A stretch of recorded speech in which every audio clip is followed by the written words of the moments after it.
Hello everyone, I am Crawlers and this is another episode of Ridiculous Loadout. As you may already know, this is a series I started way back when in the Battlefield 3 days, basically whoring myself out for cheap views, running a suggested loadout from one of you in the comments section. Now, mostly, this is a not so tactical series where most of the loadouts are either troll or bad or just plain ugly looking. Really, I get a chance to try out a kit, a combination that I haven't thought of before, and maybe have good results with it. Mostly not though. So, this time, a suggestion comes from an Eric Barrow of a lovely bit of kit. The Ace 52 CQB with a muzzle brake or an angled grip, my choice, and a Cobra sight as well as a secondary, the G18 with a suppressor and impact grenades, my favorite kind, and the Grenadier Squad upgrade.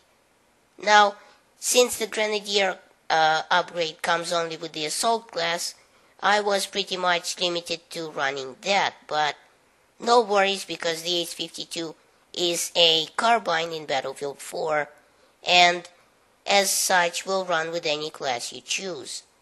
This is actually a very good bit of kit, and provided you can use it right and get lucky a couple of times with teammates that aren't assholes, and you can really stomp on the enemy for days and days. And the Ace 52 being called CQB in Battlefield 4, I chose to run it in a close quarters environment inside the aircraft carrier on Naval Strike DOC, which is as close quarters as it gets in Battlefield 4, probably even more so than Operation Metro.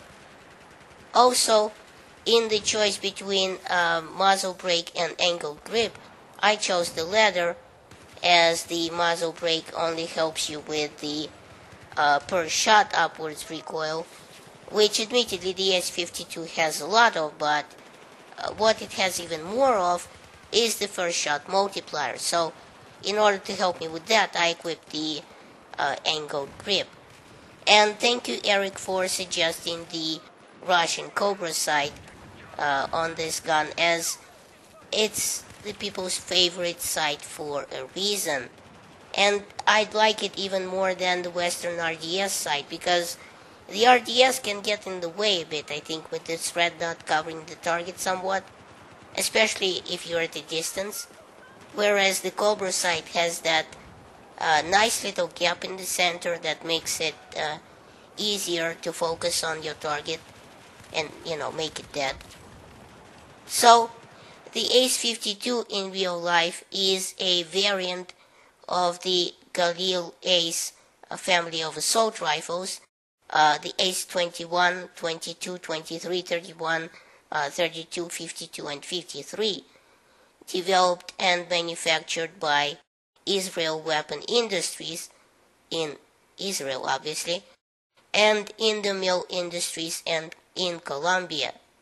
And as far as Battlefield 4 goes, this is the first time we're seeing these rifles in the game, and there are several of these Ace assault rifles modifications to choose from.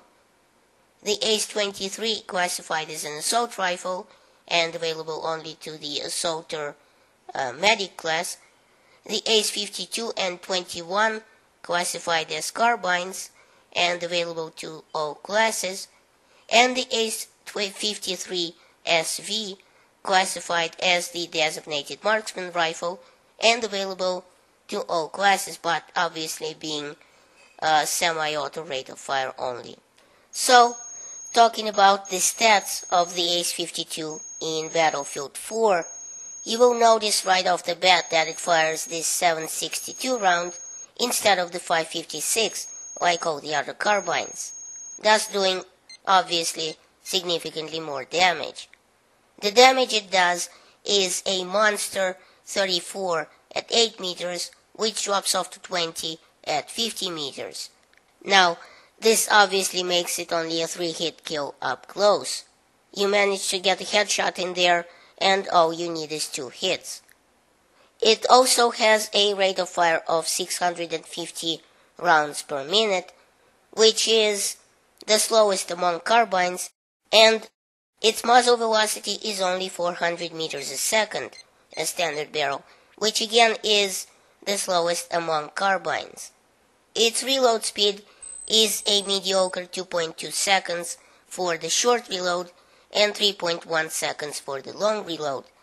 And it also has the worst per shot upwards recoil of 0.45. It also has the worst spread increase of all of all carbines, at 0.126 per shot. And its recoil reset time is also a mere 12 degrees per second, as opposed to 18 for every other 556 carbine. It also suffers from a pretty bad first shot multiplier of 2.3.